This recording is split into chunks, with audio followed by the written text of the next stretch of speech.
আসসালামু আলাইকুম রহমতুল্লাহ। আশা করি সবাই ভালো আছেন। আলহামদুলিল্লাহ, আমি আপনার দাদা অনেক ভালো আছি। আমি আজকে আপনাদেরকে যে সিগন্যালটা দেখাচ্ছি সৌদি আরবের রিয়াদের মধ্যে বর্তমান পরিস্থিতিতে অন্তত প্রতিদিন এই ইশারার আশপাশ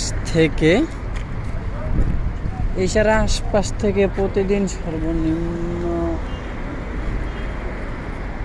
3 থেকে 400 মানুষ নিয়ে যাচ্ছে ইশারা আশপাশ থেকে। এরকম এক অবস্থা সিচুয়েশন এসে দাঁড়িয়েছে যে মসজিদের গেটের মধ্যেও দরজার মধ্যে গিয়ে আকামা চেক দিচ্ছে। এ হচ্ছে আমার লোকেশনের পরিস্থিতি।